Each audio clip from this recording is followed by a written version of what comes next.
Okay, well, so, would you be my Juliet and I'll be your Romeo?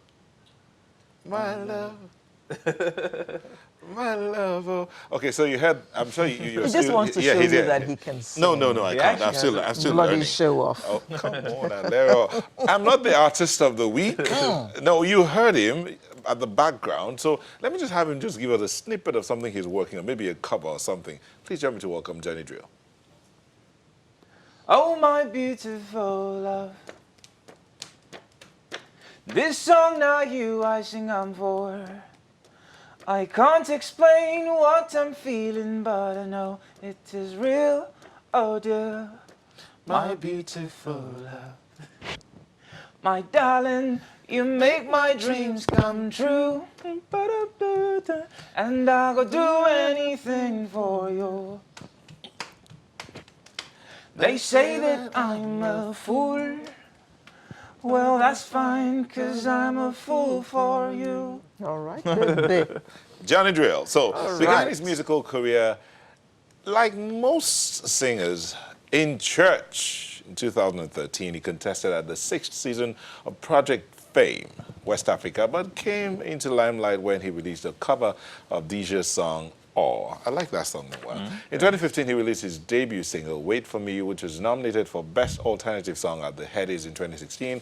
2017, he inked a record deal with Don Jazz's music label-led imprint, Maven Records. Johnny Drille has since been churning out songs including Romeo and Juliet, Hallelujah, amongst others, which have endeared him to many. Indeed, he's considered, how do they say it now?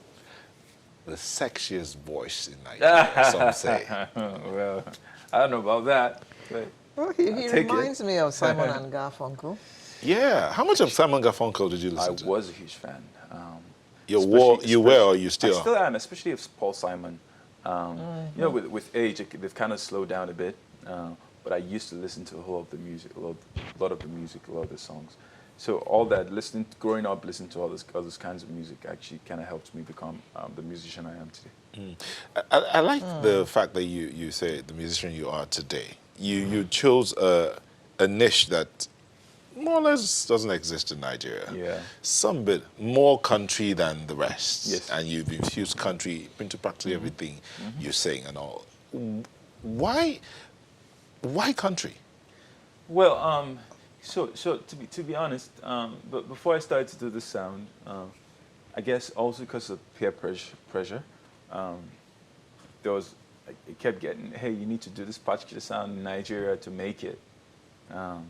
But at the end of the day, I discovered that there were so many musicians doing the same kind of sound. Of course, Afrobeats is a sound from Africa, it's a big sound.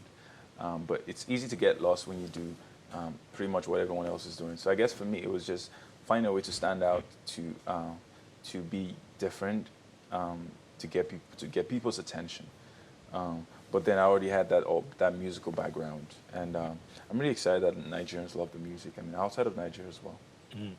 Okay, so you recently traveled and you met someone you consider Yes. one of your icons outside of the continent. Yes. On the continent, who would you say is your icon? Whew, on the continent. Oh, wow. Tough, right? It's tough, but I would have said I feel like Fela is such an icon that it pretty much influences everyone, even outside of the continent. I'll probably say like a Cobams Asukwo, Angelina Kidjo. Yeah. So if you consider these ones as icons, yet you did not in any way tour their kind of music. and you've not even done any Yes. covers of theirs. No, I haven't. I've actually done one of Cobams. Okay. No, I'm such a huge fan of Cobams. No, I haven't for Angelina Kidjo. But the beauty of music is that a lot of times you're able to fuse certain things, certain elements. Like I was watching an interview I think it was yesterday, and Fat Joe was like, all music came from Africa. But it's interesting to see how it's become outside of Africa. Now this trap, you wouldn't have thought that trap came from Africa, but it's music. It started from so the beauty is that there's always fusion. There's always a lot of times you can't really recognize it, but there's always that influence somewhere. Okay, so for one who started in church, your parents are still ministers, Yes, right? still ministers, yeah. And I know why I know that laugh. pastor's kids, right? And to a large extent, you sort of allowed your religious background to show up in a few of your songs. Mm-hmm. Does it play a major role in how you write? Yes, it does. For me, my faith has always been like the foundation of who I am. That's first. So every other thing is built on top of that. So if the foundation is not solid, whatever it is I've been trying to build over the years wouldn't have stayed. So yeah, my faith has always been there. It's the foundation of my music, and that's why you can always tell in all of the songs, even as you know, love songy as it might seem, there's always an element of faith, of God, of how He's present in everything. And I mean, Papa can almost pass for a Christian song. And I have a couple of the songs as well, like that have influences. But you can't be classified as a gospel musician, can you? No, yeah, you yes, they wouldn't. They won't classify me as a. It's a very tricky subject. I mean, we can't really put the line there, Yes, you can't. but it's there vaguely. Yes, it's there. It's not clear. Yes, you can put it like that. But the way I like to look at it, I like to see myself as a Christian first, and then an artist. So I'd rather not be called a gospel artist, but I'm an artist who's a Christian. Where lies the difference? So An artist who's a Christian. you're signed on to a record label. Oh, one person I'd like to sit on that chair is Don Jazzy. Yeah. He hasn't yet. He hasn't. And We have to make that happen. Please, if you can help us Sure. make it happen. Don Jazzy, we're reaching out to you. Come. Okay, but you're signed on to this record label. Yes. And indeed, give it to him. He's had some great names pass through, and some are still, and he's still reaching out to other ones. Yes. But being different, how does that work for you in the midst of all of that? You're different. Your sound is different. So how does that work for you? I think we have to give huge props to Don Jazzy for allowing me explore this sound and staying with it. If it was other people, they probably, once they got me signed in, they probably find ways to make me a bit more appealing to the clubs or to the usual. But he's always believed in my sound and the music, and has always supported it. From the first time I met him at Mavens, it was the first thing he ever told me. Yo, I love your sound and I want to push it. Let's do it. So big shout out to Jazzy for that. Okay, so I don't know. My producers are playing this particular song, and it's one of the first songs I heard. Yes. I heard from you. I don't.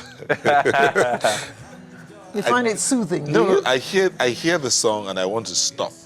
I want to stop and listen. But recently you came up with some other songs. You've done covers. Why did you choose to go you start out with doing covers, and you still do covers? Yes, I still do. Yeah, so why did you start out from that angle? It's interesting to note that a lot of my songs, the first song that actually got me into the limelight was a cover. Yeah. A cover of DJ song. Yes. Like that was how Don Jazzy got to hear my music. So I guess, I mean, for every emerging artist also listening right now, that's something that I think they can also tap into, because it's a bit more difficult to break in with an original song because people don't really know you.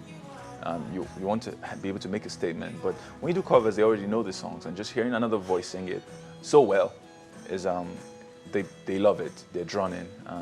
So for me, I've always loved making covers because it's especially of songs that I already love and adore, and just being able to interpret them my own way, and people appreciate them. So I've kind of always, I have this thing called Johnny's Music Mondays, where it's just covers. It happens every fortnight, every Monday. Where? So it's pretty much a live recording of me playing and singing my favorite cover. So I release it every fortnight Monday. Okay. Yeah, and the reception has been great. I did Brown Skin Girl, and I did the John Bellion one, and John Bellion got in contact with me. Did Plantation Boys. I heard the Plantation Boys. I've done a bunch of amazing songs. Most times I just do throwback songs, but take it back. Okay, but in all of that, you're getting, it seems it's giving you a lot of attention. Yes, it is. It And actually you, is. You like the attention. I think every artist, in fact, every celebrity we all need attention. But We is can't that not, deny is that not also hindering your creativity? I mean, what happens to your own products? So no, it doesn't affect that, because that's why I try to limit to a certain period. So if I was doing covers like every week, it'd probably become too much of a thing. For example, I just released a new song, so I took a break from Music Monday for the whole duration while I'm promoting the song.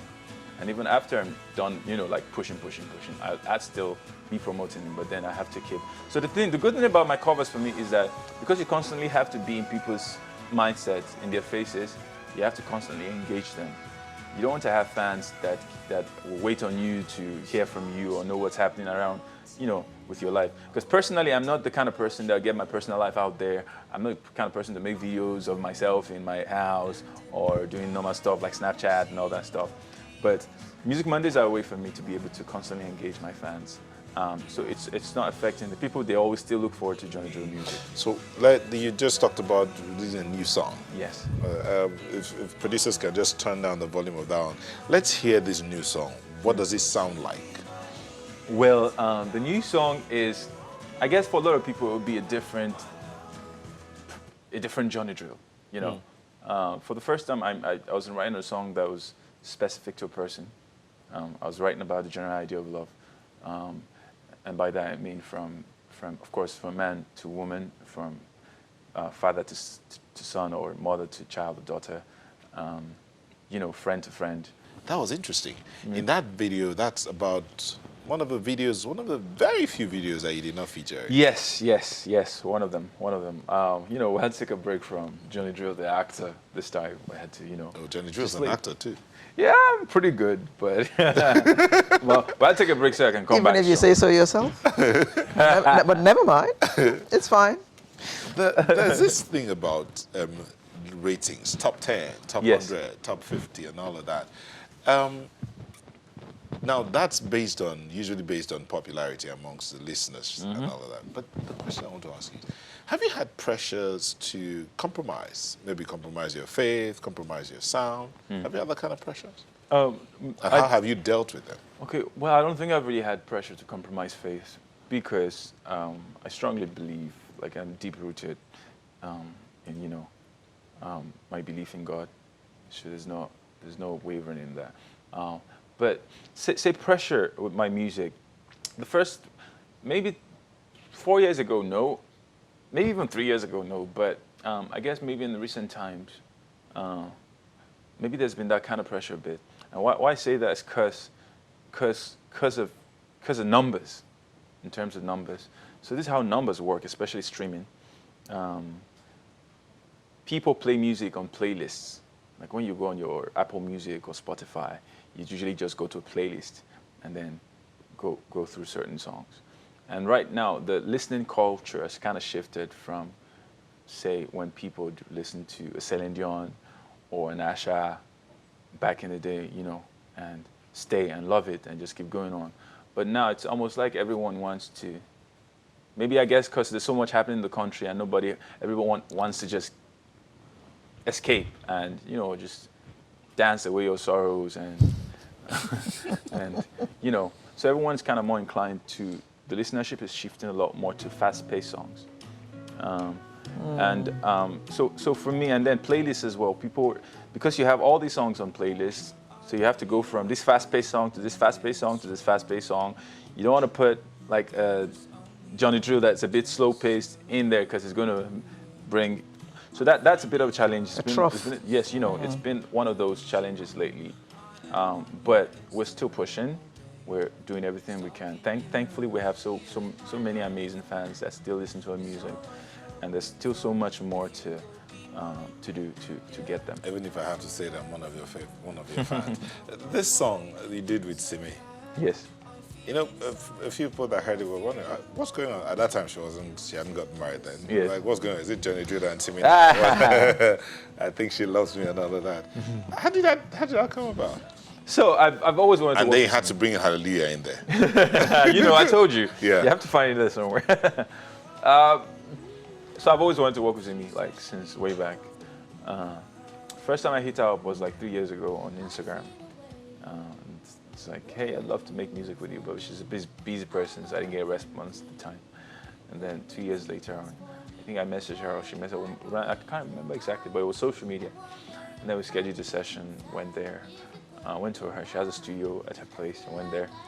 And you know, I already had an idea for Hallelujah. I just had the chorus, and then I played it for her, and she loved it. And that day we wrote the song, wrote the full song. And it's amazing. I think I probably need to point out that she's such an amazing songwriter. She writes like so fast. You know, a couple of other people, even like myself, like would take forever. You know, take your time to make that line to sound as perfect as it can, and the next. But everything she wrote just was perfect. She didn't have to, you know, overthink it and all that. It's amazing. Big shout out to Simi for that. All right, Johnny, we're going to sign out now. We will sign out, and then we'll let you. I don't know, maybe it's a Papa song you do it for signing out to say goodbye to everybody and say thank you to the fathers and the mothers, as the case may be, for that which they've done. Thank you. We've had Johnny Drille, a singer in the house, and he's been quite phenomenal. Hello. To say the least. To say the least. Okay, thank you for staying with us this lovely Saturday morning in spite of everything else. We'll be back next Saturday. We'll bring you a fresh edition. I'm Alera, wishing you a very happy weekend and bless you all. And I'm Nell Taigbe, thanking you again. Those are sent in their comments, the tweets, the mails and all that. Thank you so much. We do appreciate it. We didn't really get too many mails, but the tweets were plenty. Thank you, and thank you, thank you, thank you. Have yourself a beautiful rest of the day. Be the best you can be. Love your neighbor, love yourself. I'm Nell Taigbe. We leave you with Johnny Drille.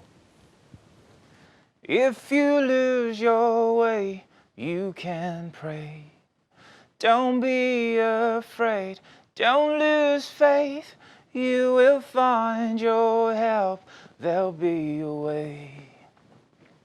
Just remember to pray and you'll be okay. Papa, he calls me to pray. He tells the Lord